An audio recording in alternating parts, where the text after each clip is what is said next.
Hello दोस्तों, आइए मैं आपको इंस्ट्रूमेंटल ज्योमेट्रिकल इंस्ट्रूमेंट्स के बारे में रूबरू कराता हूँ। तो ये मेरे पास है ज्योमेट्री बॉक्स जो कि डिस्कवरी का मैंने लिया है और इसके अंदर है एक पेंसिल, एक स्केल और एक मेरा हो गया ये कंपास, इसको बोलते हैं कंपास।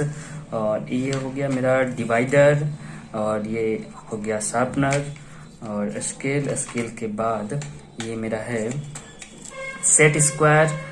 और यही एक और मेरा सेट स्क्वायर है, इसमें 2 सेट स्क्वायर रहता है और एक होता है प्रोटेक्टर जिसको हम चांद भी बोलते हैं। और सबके बारे में मैं आपको इंट्रोड्यूस कराऊंगा, तो देखिए, ध्यान से देखिएगा। तो सबसे पहले ये जो हम हाथ में लिए हैं ये स्केल, इसको स्केल बोलते हैं और इसका यूज स्ट्रेट लाइन ड्रॉ करने और उसको मेजर करने में होता है। और उसको मेजर हम सेंटीमीटर या इंच में कर सकते हैं। ये जो पोर्शन है, ये जो साइड है वो इंच में मेजर करता है लाइन को, और इस वाले साइड से किसी भी लाइन को सेंटीमीटर में मेजर करते हैं। तो इसका यूज होता है स्ट्रेट लाइन ड्रॉ करने में। जैसे कि कोई भी स्ट्रेट लाइन ड्रॉ करना है तो इसके लिए स्केल का मदद लेते हैं, या फिर कोई भी स्ट्रेट लाइन का अगर हम मेजरमेंट लेना चाहते हैं कि स्ट्रेट लाइन ड्रॉ करना है 3 सेंटीमीटर का, 4 सेंटीमीटर का, तो उसको ड्रॉ करने के लिए कहीं पर भी एक पॉइंट ले लिए जो कि 0 को रिप्रेजेंट करेगा। ये हो गया 0 आपका, और इसे 0 से हमको जितना सेंटीमीटर का चाहिए उतना सेंटीमीटर का हम लेंथ को मेजर कर सकते हैं। जैसे कि हमको अगर 4 सेंटीमीटर का लेंथ का अगर हमको स्ट्रेट लाइन चाहिए तो ये 0 हो गया, और 0 को इंडिकेट करते हुए यहाँ से 4 सेंटीमीटर का एक यहाँ पे पॉइंट ले लेंगे। तो इस पॉइंट से इस पॉइंट का जो डिस्टेंस हो गया वो मेरा 4 सेंटीमीटर का हो गया। तो ये लाइन हो गया ए बी, तो A B is equal to 4 centimetre. इस तरह से स्केल का हम हेल्प से कोई भी स्ट्रेट लाइन का लेंथ मेजर कर सकते हैं। और इसका ज्योमेट्रिकली बहुत ही बड़ा इसका यूज है। अगर ये नहीं रहेगा तो ज्योमेट्री में हम कुछ भी कंस्ट्रक्ट नहीं कर पाएंगे।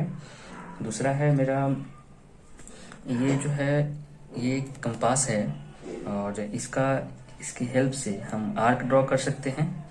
और कितना ही बड़ा सेंटीमीटर का हमको लेंथ चाहिए तो यहाँ से भी हम माप सकते हैं। जैसे कि और इसको इसमें लगाना होता है, पेंसिल को इसमें एडजस्ट करके इसको टाइटली इसको कस देते हैं ताकि ये ऊपर नीचे ना हो सके और हमें कंस्ट्रक्शन बनाने में कोई प्रॉब्लम ना हो। और इसको इस तरह से टाइट करते हैं ताकि ये दोनों लगभग इक्वल हो, और नहीं तो इसका जो टिप है ये थोड़ा सा इससे ज़्यादा हो सकता है लेकिन इससे कम नहीं होना चाहिए, नहीं तो कंस्ट्रक्शन नहीं हो पाएगा।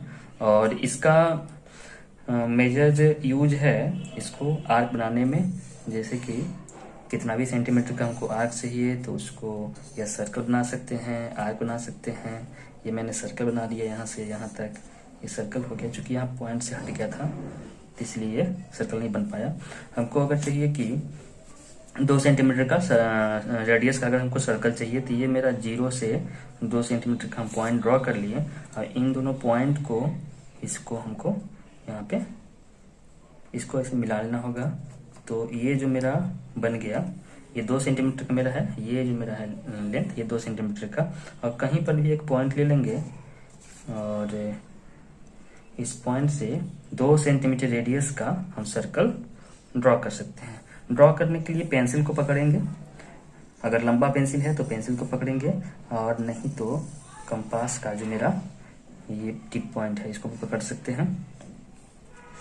और इसको पकड़ करके बढ़िया से घुमा दिए तो ये जो मेरा सर्कल बन गया ये हो गया रेडियस 2 सेंटीमीटर का, और ये मेरा सेंटर हो गया जिसको ओ से रिप्रेजेंट कर सकते हैं। और इस वाले पॉइंट को जो कि सेंटर है उसको सरकमफेरेंस यानी कि सर्कल के किसी भी पॉइंट से इसको मिला देते हैं। ये मेरा सरकमफेरेंस होता है, और किसी पॉइंट से मिला देते हैं तो ये मेरा रेडियस हो गया, यानी कि ओ ए एक रेडियस हो गया जो कि कितना सेंटीमीटर का हो जाएगा, 2 सेंटीमीटर का हो जाएगा। तो इसका यूज इस तरह से होता है, यानी तो इसका एंगल बनाने में इसका यूज होता है, एंगल बना सकते हैं इससे, ठीक है। और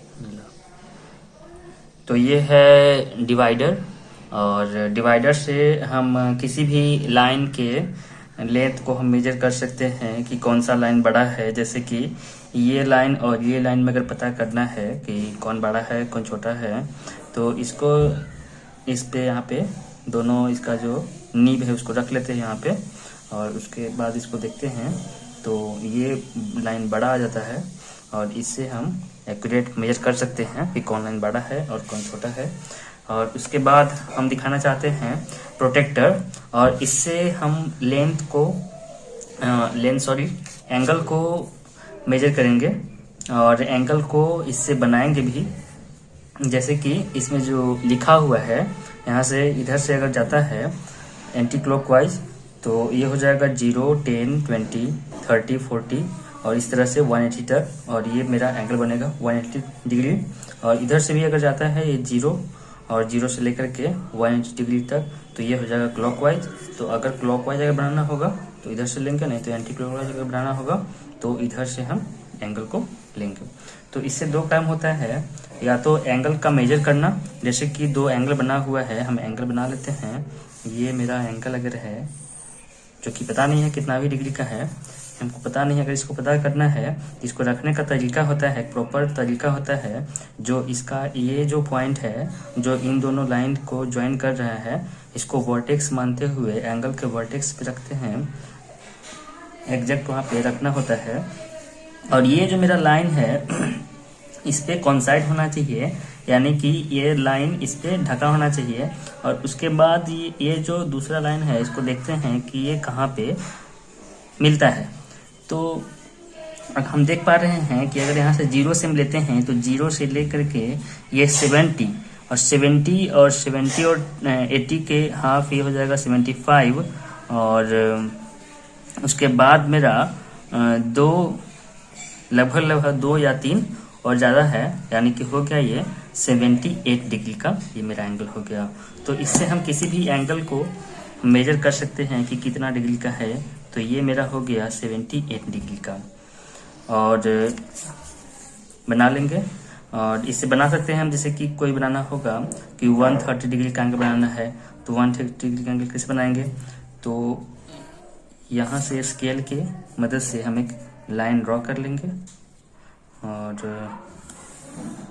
ड्रॉ करने के बाद कहीं पर भी एक पॉइंट ले लेना है, और इस पॉइंट को इस प्रोटेक्टर के मिड पॉइंट पे यहाँ पे रखेंगे, और ये जो लाइन होना चाहिए वो कॉन्साइड होना चाहिए। तो इस तरह से हम प्रॉपर वे में रख दिए हैं। और इसके बाद हमको बनाना था 130 डिग्री का एंगल। तो 130 डिग्री का अगर हमको बनाना है, तो अगर हम एंटी क्लॉकवाइज लेंगे तो यहाँ से 0 से जाते हुए 90 और 130 मेरा यहाँ पे आएगा।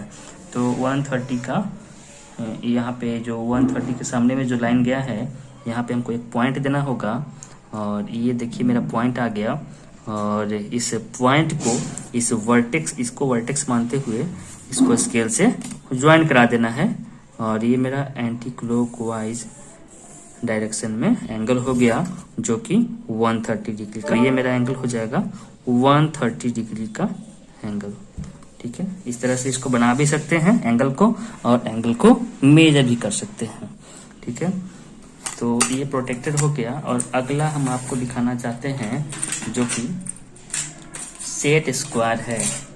तो ये 2 सेट स्क्वायर देता है। इंस्ट्रूमेंट बॉक्स अगर आप खोलेंगे तो उसके अंदर 2 सेट स्क्वायर दिया हुआ रहता है, जिसमें 3 एंगल दिया हुआ रहता है। जैसे कि कोई भी सेट स्क्वायर है तो सेट स्क्वायर में 3 एंगल दिया हुआ रहता है।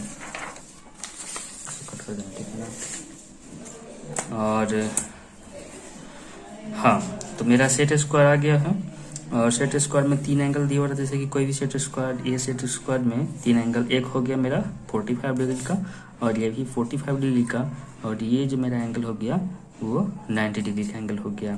तो 3 एंगल इसमें रहता है, एक 45 डिग्री का, दूसरा भी 45 डिग्री का, और तीसरा रहता है 90 डिग्री का एंगल रहता है।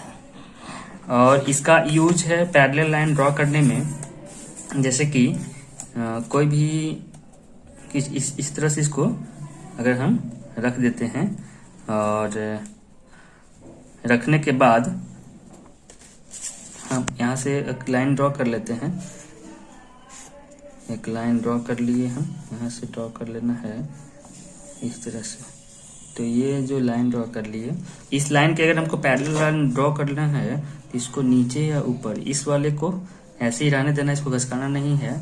इसको नीचे या ऊपर करके हम पैरेलल लाइन को ड्रॉ कर सकते हैं। ये देखिए हम नीचे कर लिए हैं, और नीचे करने के बाद अब हम यहाँ से एक और लाइन ड्रॉ करेंगे।